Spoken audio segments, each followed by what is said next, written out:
नमस्कार विद्यार्थियों। आज का हमारा वीडियो जो जारी किया जाएगा वो समाज के बारे में जारी किया जाएगा कि समाज क्या है। समाज शास्त्र की एक मौलिक अवधारणा है समाज। समाज को समझना समाज शास्त्र के विद्यार्थियों के लिए बहुत ज़रूरी है। उस समाज क्या है, इसका अर्थ, परिभाषा एवं विशेषता क्या है, इस चीज़ को हम समझेंगे तभी हम समाज को समझ पाएंगे। तो वैज्ञानिक भाषा के माध्यम से अन्य वैज्ञानिकों के विचारों और ज्ञान को समझना चाहता है। वैज्ञानिक भाषा के माध्यम से अन्य वैज्ञानिकों के विचारों और ज्ञान को समझना चाहता है।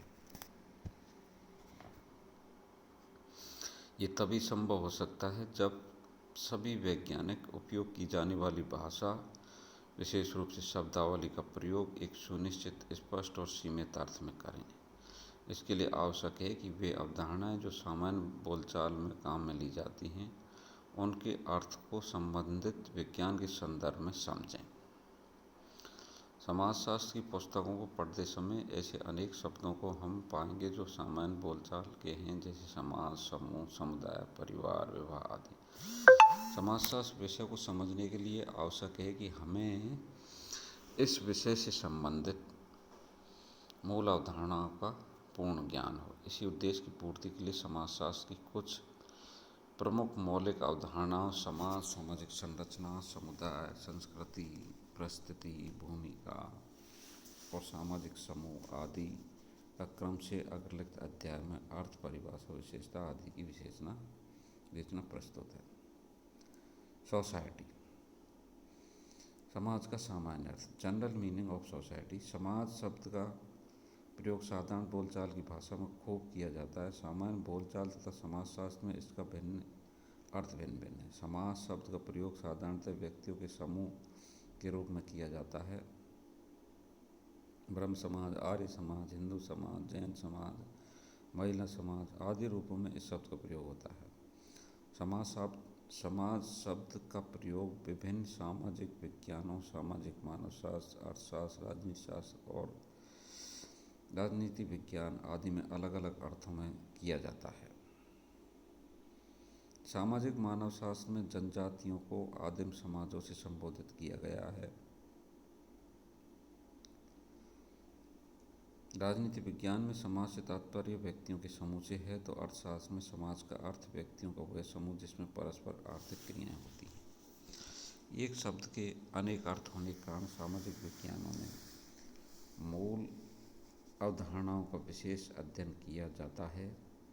क्योंकि समाजशास्त्र समाज का ही विज्ञान है, इसलिए इसके अर्थ का ज्ञान होना आवश्यक है। समाजशास्त्र में समाज का अर्थ, समाजशास्त्र में समाज एक मूल प्राथमिक अवधारणा है जिसका प्रयोग निम्नलिखित रूप में किया जाता है। समाज अमूर्त रूप में और एक समाज मूर्त रूप में।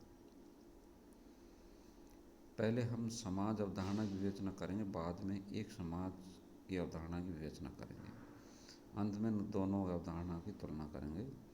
समाज का अर्थ एवं परिभाषा, meaning and definition of society. समाज की अवधारणा की परिभाषा अनेक समाजशास्त्रियों ने दी। उनमें प्रमुख समाजशास्त्री मैकाइवर और पेज, पार्सन्स, ट्यूटर और कूले समाज स्वरूपों या प्रतिक्रियाओं की जटिलता है। समाज स्वरूपों या प्रतिक्रियाओं की जटिलता है। ट्यूटर ने लिखा है,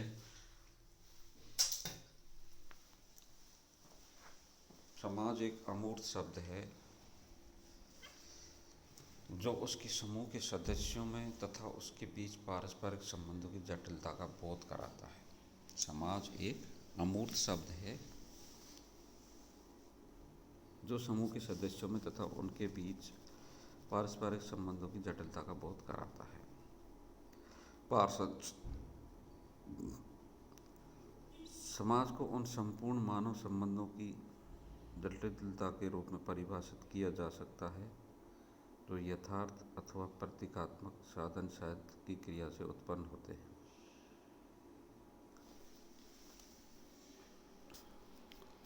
मैकाइवर पेज ने समाज की परिभाषा निम्नलिखित दी है: समाज रीतियों तथा कार्य प्रणालियों की, सत्ता तथा पारिवारिक सहयोग की, अनेक समूहों तथा विभाजनों की, मानव व्यवहार के नियंत्रणों तथा स्वतंत्रताओं की एक व्यवस्था है। उपरोक्त समाजशास्त्रियों कोले, र्यूटर, पार्सन्स, मैकाइवर पेज समाज की परिभाषाओं के आधार पर निष्कर्ष निकलता है कि समाज एक अमूर्त, यथार्थ अथवा प्रतीकात्मक साधन शायद क्रिया से उत्पन्न संपूर्ण मानव संबंधों की जटिल व्यवस्था है जो रीतियों, कार्य प्रणालियों, अधिकार, पारस्परिक सहयोग, अनेक समूहों, विभाजनों, नियंत्रणों तथा स्वतंत्रताओं से निर्मित होती है। समाज की विशेषताएं। Characteristics of society, MacIver and page. MacIver page की परिभाषा के अनुसार समाज की अग्रलिखित विशेषताएं उभर कर सामने आती हैं।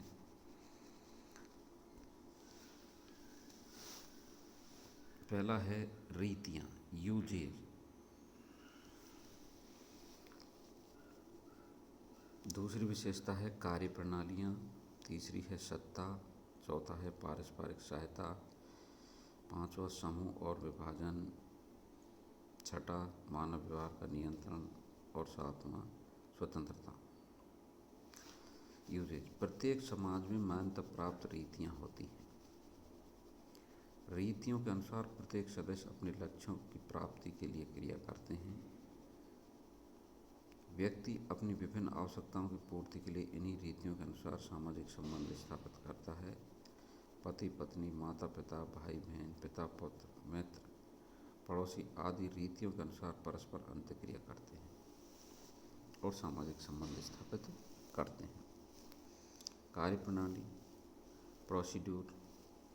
मानव अपनी आवश्यकताओं की पूर्ति समाज द्वारा विभिन्न निश्चित विधियों से करता है, जिसे समाजशास्त्री संस्थागत साधन कहते हैं। मैकाइवर पेज ने इन्हीं को कार्य प्रणाली कहा। समाज जटिल व्यवस्था है जो समाज कार्य करने की प्रणालियों के अनुसार अन्य व्यक्तियों के साथ सामाजिक संबंध विस्थापित करके आवश्यकताओं की पूर्ति करता है।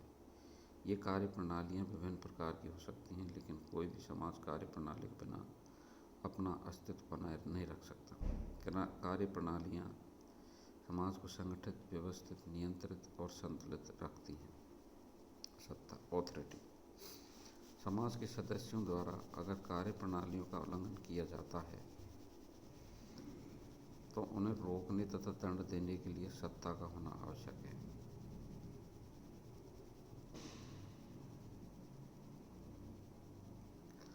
सभी प्रकार के सामाजिक संगठनों में सत्ता होती है जो व्यक्तियों की क्रियाओं को नियंत्रित रखती है।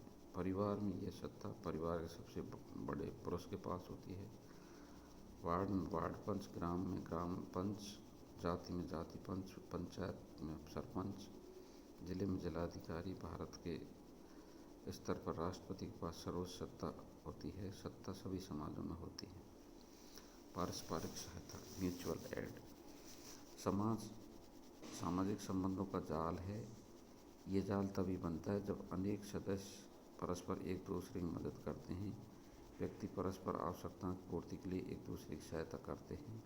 अगर वे एक दूसरे की सहायता नहीं करेंगे, अंतःक्रिया नहीं होगी, सामाजिक संबंध और सामाजिक व्यवहार स्थापित नहीं होंगे, समाज का निर्माण भी नहीं होगा। इसलिए समाज की मौलिक विशेषता पारस्परिक सहायता और सहयोग है। इसके बिना समाज का अस्तित्व खतरे में पड़ जाता है। समूह और विभाजन, ग्रुप एंड डिवीजन। सामाजिक संरचनाओं में अनेक छोटे बड़े समूह होते हैं जिनको अनेक आधार पर देख सकते हैं। सामाजिक संरचना का विभाजन खंडों, श्रेणियों और वर्गों में किया जाता है। प्रत्येक वर्ग में अनेक समूह होते हैं। इनका सबसे छोटा आकार एकाकी परिवार है। अनेक एकाकी परिवार मिलकर परंपरागत संयुक्त परिवार बन जाते हैं। ऐसे कई संयुक्त परिवार मिलकर बड़ा समूह, वंश समूह, फिर गोत्र समूह, उपजाति, तथा जाति के बड़े समूह के आकार बन जाते हैं। इनमें परस्पर अंतःक्रिया और प्रक्रियाएं समाज का निर्माण करती हैं।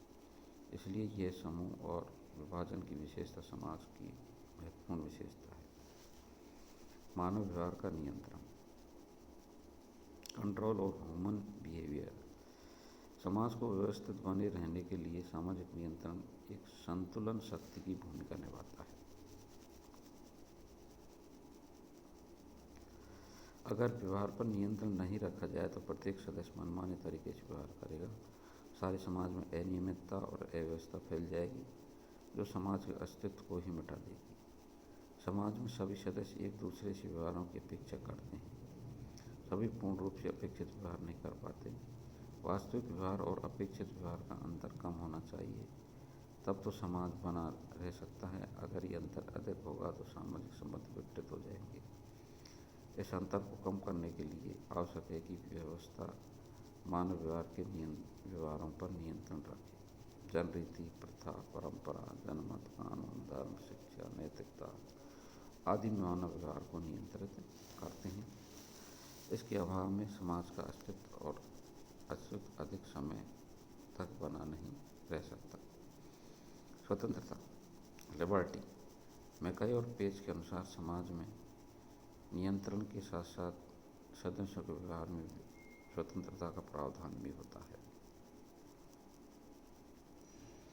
व्यक्ति के व्यवहार को उस सीमा तक नियंत्रित किया जाता है जिस सीमा तक अन्य व्यक्तियों को किसी प्रकार की हानि न पहुंचा सकता है। व्यक्ति अपनी सीमा में स्वतंत्र है, वह अपनी आवश्यकताओं की पूर्ति के लिए स्वतंत्र है। सामाजिक व्यवस्था में स्वतंत्रता तथा नियंत्रण दोनों एक सीमा तक ही होते हैं। अगर अधिक स्वतंत्रता प्रदान कर दी जाती है तो उससे भी समाज में अव्यवस्था फैल जाती है। इसी प्रकार आवश्यकता से अधिक नियंत्रण भी अधिक समय तक सदस्यों पर नहीं रखा जा सकता। वे भी समाज के संतुलन, संगठन और निरंतरता के लिए हानिकारक होता है। समाज के लिए स्वतंत्रता और नियंत्रण दोनों ही एक सीमा तक महत्वपूर्ण हैं। ये मैकॉय और पेज के अनुसार समाज की विशेषताएं हैं। इनके अलावा भी कुछ विशेषताएं हैं जो इस प्रकार हैं। अमूर्तता। राइट ने लिखा है कि समाज व्यक्तियों का समूह नहीं, ये समूह के सदस्यों के बीच स्थापित संबंधों की एक व्यवस्था है। इस व्यवस्था का अनुभव कर सकते हैं। सामाजिक संबंधों का कोई आकार नहीं होता, इसलिए सभी ने कहा है समाज अमूर्त है। पारस्परिक जागरूकता, म्यूचुअल अवेयरनेस। दो या अधिक व्यक्ति जब एक दूसरे की उपस्थिति, परिस्थिति तथा भूमिका के प्रति जागरूक होते हैं तब उनमें अंतःक्रिया होती है। यही अंतःक्रिया आगे चलकर समाज का निर्माण करती है। परिवार में पिता, पुत्र, भाई, बहन आदि इसके उदाहरण हैं। पिता जानता है कि वह उसका पुत्र है, पुत्र भी जानता है कि वह उसका पिता है, दूसरे लोग भी जानते हैं कि वे पिता पुत्र हैं। यही जागरूकता वो सामाजिक संबंधों की जटिल व्यवस्था समाज का निर्माण करती है। सहयोग और संघर्ष, कोऑपरेशन एंड कॉन्फ्लिक्ट। मैकॉय और पेज का कथन है कि समाज सहयोग है जो संघर्ष में से गुजरता है। समाज सहयोग है जो संघर्ष में से गुजरता है। इस कथन से ये बात सामने आती है कि लोग परस्पर एक दूसरे से सहयोग करते हैं, अपनी आवश्यकताओं की पूर्ति करते हैं, एक दूसरे के प्रति हम की भावना रखते हैं। जो लोग खुशहाल हैं, जिनके पास सुख सुविधाएं हैं, उनमें वे लोग संघर्ष करते हैं जिनके पास इन सब का अभाव है। चार्ल्स कोले और मैकॉय और पेज का कहना है कि समाज में सहयोग और संघर्ष दोनों होते हैं, इन्हें एक दूसरे से अलग नहीं किया जा सकता। अन्योन्याश्रितता, इंटरडिपेंडेंसी। अन्योन्याश्रितता का शाब्दिक अर्थ एक दूसरे पर निर्भर रहना है। समाज की संपूर्ण विशेषताओं में अन्योन्याश्रितता का अपना विशेष महत्व है। समाज की उत्पत्ति और विकास, संतुलन और संगठन तथा निरंतरता और परिवर्तन आदि समाज के सदस्यों की अन्योन्याश्रितता पर निर्भर करते हैं। समाज के संगठन की प्रकृति तथा अन्योन्याश्रितता का परस्पर सीधा संबंध है। समाज का आकार जितना छोटा होगा उस समाज के सदस्यों में अन्योन्याश्रितता उतनी कम होगी। दूसरी ओर समाज की जनसंख्या जितनी अधिक होगी, पारस्परिक संबंध जितने ज़्यादा होंगे, श्रम विभाजन तथा विशेषीकरण जितना अधिक होगा, उस समाज के सदस्यों में अन्यायिकता उतनी ही अधिक होगी। तो इस प्रकार विद्यार्थियों, आज का वीडियो इतना ही है कि समाज क्या है, समाज को समझने के लिए ही ये वीडियो आज तैयार किया गया है। नमस्कार, धन्यवाद।